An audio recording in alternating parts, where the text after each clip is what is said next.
Սերգեյ Բագրատյան։ Շնորհակալություն, մեծարգո վարչապետ, հարգելի կառավարություն։ Վերջին շրջանում Վայոց ձորի մարզպետի հետ մեր շրջայցերում բազմաթիվ հարցեր են հնչեցվում քաղաքացիների կողմից, մասնավորապես ամենաշատ հնչեցվող հարցը ներկայումս իրենց բնակելի տների կարգավիճակի խնդիրն է։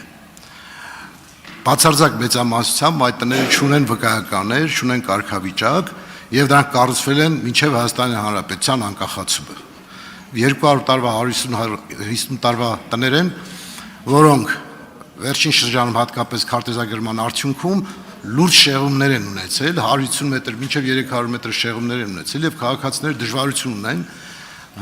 քարտեզագրման, վճարումների տարբեր խնդիրներ։ Մի խոսքով դրանք, որ բաժանում ենք, տարբեր շերտեր են առաջանում, բայց ամենագլխավորը, որ ես նայում եմ պետության տեսանկյունից, այն է, որ այդ քաղաքացիները նաեւ գույքարկ չեն վճարում։ Այդ տներից մեծամասամբ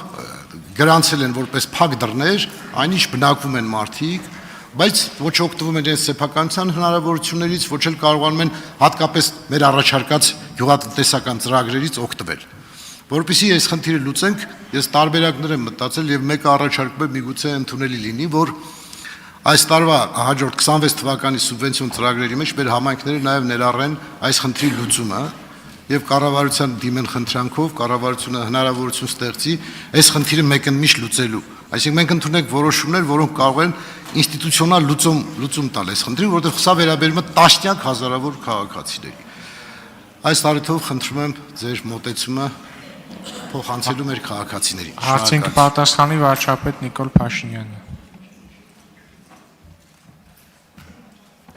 Շնորհակալ եմ հարցի համար, պարոն Բագրատյան, պիտի միանգամից ասեմ, շատ մանրամասներով չեմ կարողանալու պատասխանեմ, բայց գիտեմ նաև, որ հարցով շատ ակտիվ զբաղվում է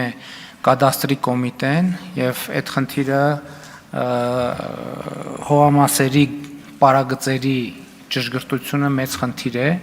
եւ նաև ինքնակամ շինությունների խնդիրն է մեծ խնդիր, ընդհանրապես այդ պրակտիկ հարցը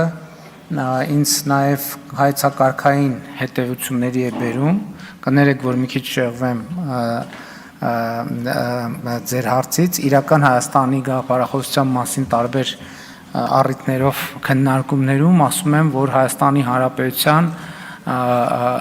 բնակելի տների մեծ մասը կառուցվել է առանց նախագծի եւ իրական Հայաստանի գաղափարախոսության նրբություններից մեկը այն է, այն գիտակցումն է, որ ոնց որ թե մենք երկիրը նույնպես ոնց որ մեր երկրի տների մեծ մասը կառուցել ենք առանց նախագծի եւ ժամանակն է, որ մենք ունենանք նախագիծ եւ երկրի կառուցումը եւ շինարարությունը իրականացնենք համաձայն ընթացակարգերով անցած եւ համաձայնեցված նախագծի։ Իսկ ձեր ասած պրոբլեմ է, ձեր առաջարկն էլ, եթե հատկապես կարելի է խնդրել ձեզ, որ գրավոր ձևակերպեք ինչ նկատի ունեք եւ հղեք ավելի ինստիտուցիոնալ քննարկելու հնարավորություն կունենա, թե ինչ նկատի ունեք, որ սահմանագծերը սեփականության հանդիսացող հողերի կադաստրը զբաղվում է ուղումով, դա ես գիտեմ։ Այն երկրորդ հարցը ինչ նկատի ունեք սուբվենցիան ինչ բովանդակություն ունենա, շնորհակալ կլինենք, եթե ձևակերպեք։